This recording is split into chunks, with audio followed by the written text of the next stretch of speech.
Hey folks, I want to talk a little bit about how to build the native libraries that power the WebRTC Unity plugin project that I've recently put up on GitHub. Real quick, the goal of this project is to be able to do cross-platform WebRTC stuff from within the Unity editor and within your Unity apps. And so go ahead and check out this README for a little bit about that project. But the way that it works is through building Chromium Unity plugin example code with a few modifications, including support for WebRTC UWP, so that these plugins will work on Universal Windows Platform applications as well. And today I want to talk a little bit about how we build, that whole side of the stack, right? All of that native stuff, but specifically through the lens of how we build it with UWP support enabled. Because in my opinion, that's kind of the toughest path, and we're still working on our docs on the UWP side of things over at Microsoft. And so if we go ahead and we click into the Chromium project, for example, we can see that this Unity plugin talks a little bit about what it is and how it's working.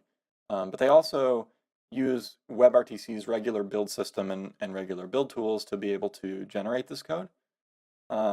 And so I'm not going to cover that today. I think there's some decent docs out there on that, and maybe that's an opportunity for a future video. But again, I want to focus specifically on the UWP side. And so if we jump over to the WebRTC UWP project today, we can see there's this. First of all, let me talk about the structure here. WebRTC, being a multi-repository code base, can be a little tricky to understand. And so sort of the top level repository is this UWP, WebRTC UWP SDK. And you can even tell from the description, you should recursively clone this repo to obtain all the source code needed to build this to build WebRTC for UWP. And they talk a little bit about how to do that. For example, here's a git clone command. So I'm going to go ahead and skip doing these actual steps for now. Keep in mind that something that is on our radar is actually improving these docs quite a bit. But again, that's out of scope for now. So we'll assume that we were able to successfully clone this down and explicitly, that's not the right word. And specifically for the Unity plugin stuff, when we open up the WebRTC Universal solution, which is sort of the last step in setting up that Git repository and being able to build, we'll be able to note that under samples, there's an examples.unity plugin, and this aligns to the Chromium examples Unity plugin directory in the Chromium source tree. And in fact, this code is actually the same code, and the only difference here between what's here and what's in like mainline WebRTC is a bit of work that we've done that's all hidden behind this WinUWP preprocessor definition. And all of that work is to enable this same sample code to run on a UWP target. And it does have a dependency on some of the work that the rest of the UWP project has been doing, namely this org.webrtc wrapper glue project and the org.webrtc native project. Sorry, not that one, this one. So we do have those dependencies in play. And real quick, if we kind of jump into the meat of things here, when we're initializing the first peer connection, we'll talk about that terminology in a moment. When we're initializing the first peer connection, if we do not have a peer connection factory global, this is a static instance of a peer connection factory, we're going to go ahead and set one up. And for WinUWP, that setup is in a totally different code path.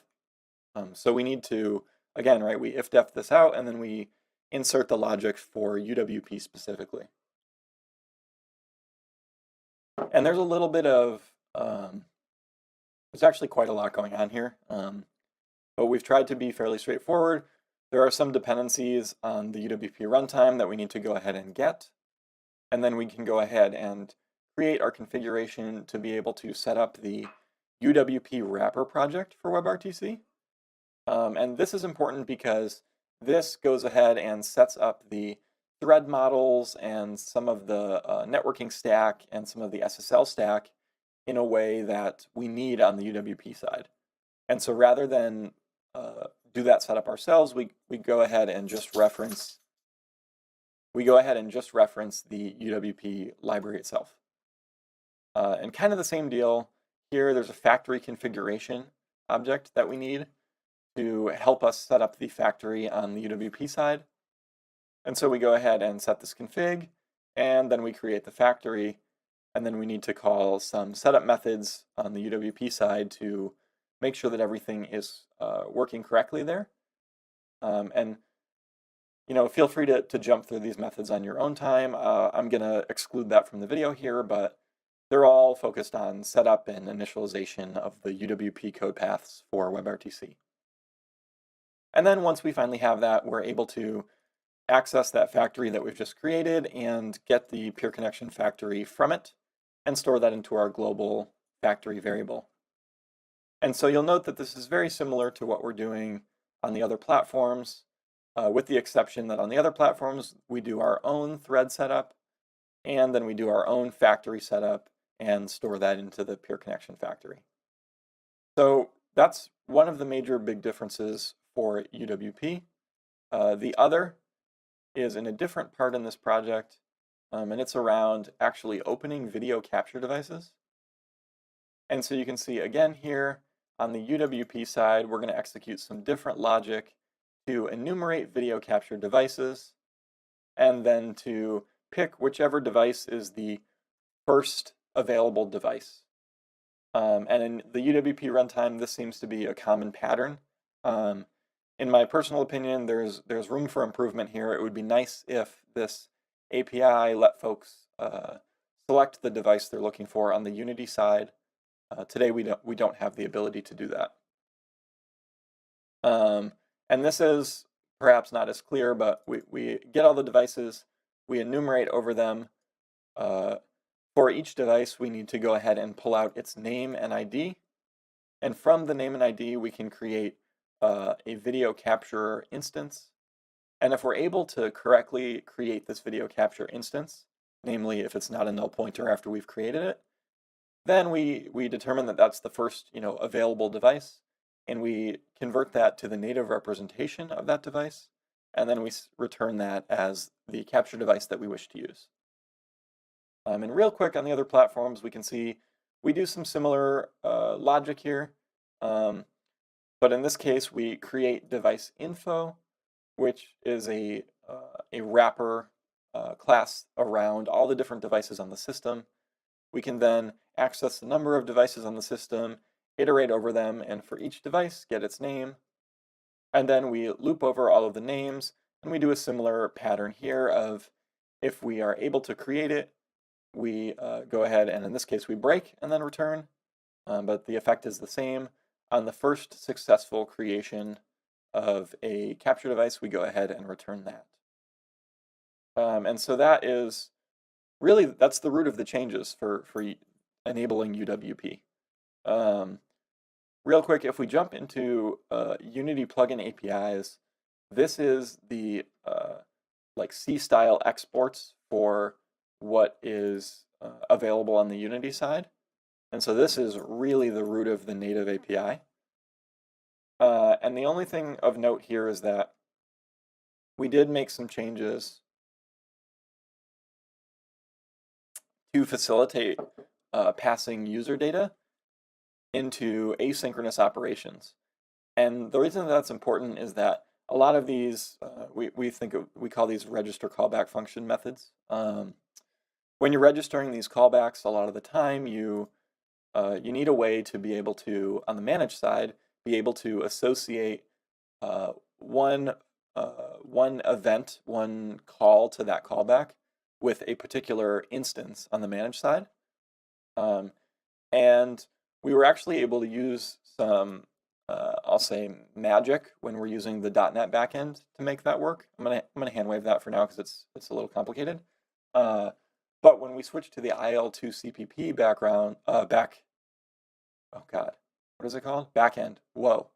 The IL2 CP backend, we don't have the ability to use that workaround or that hack, and we do need a way to call a static function on the manage side, but somehow associate that static function call with a particular instance. And so we do that with these user data pointers by passing in a GC handle that's pinned on the manage side. And perhaps we'll do a deep dive into that in another video. But just note that that is another change that is included as part of the change set that we're considering a requirement for UWP.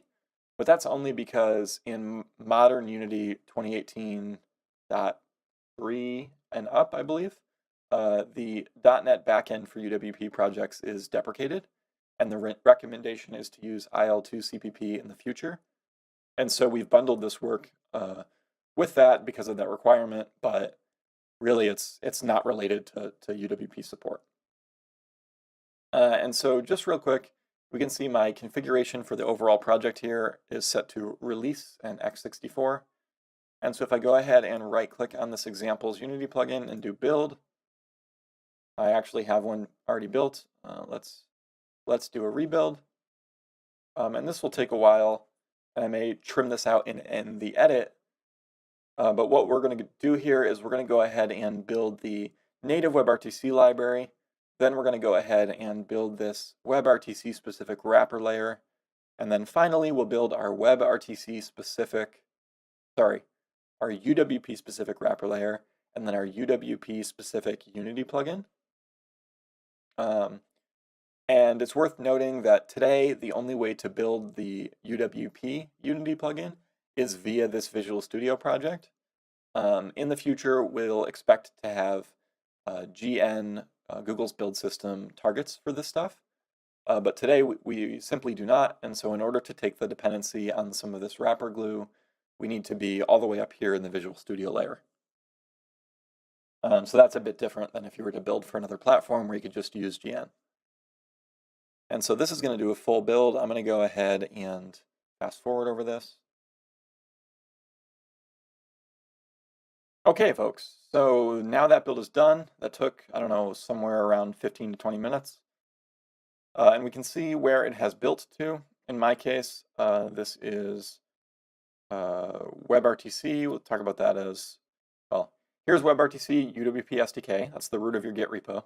Then WebRTC, Windows, Solutions, Build, Output, Examples, Release, x64, Plugin.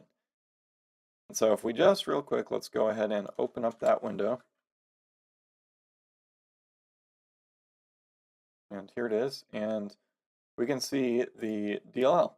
And this is the exact same DLL, release x64, that we include, assets, plugins, plugins, WSA, x86, x64. That's this.